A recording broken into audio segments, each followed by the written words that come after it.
At the Bloomsburg YMCA, CEO Wayne Stump is looking over an email regarding $1.3 million in grants the nonprofit recently received. Stump says the grants will be used toward expanding the Y's child care program and community resource hub. He says the grants came from the state and federal level.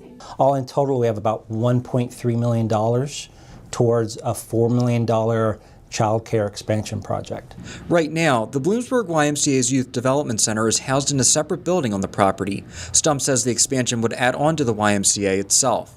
He says more than 2 years ago, officials did a community needs assessment, and to no surprise, child care was in demand, and that is still the case today.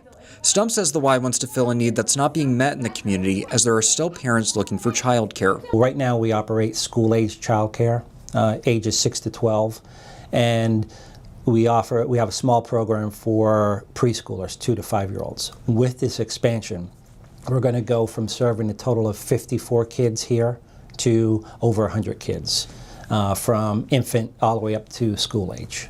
Stump says they're hoping to break ground on the expansion in 2027. He says right now they're still in the fundraising phase. However, they're starting to do some architect and engineering work on the child care piece. We probably won't break ground until 27, but we'll have a significant amount of work done with the design and architectural piece by the end of 2026. Stump says with a project of this level, officials really need to think outside of the box.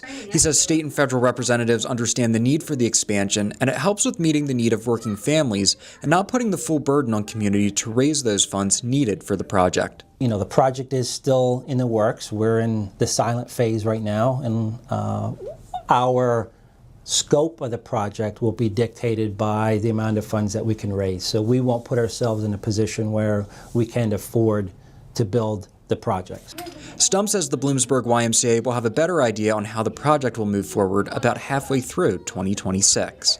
Justin Gick, Newswatch 16, Columbia County.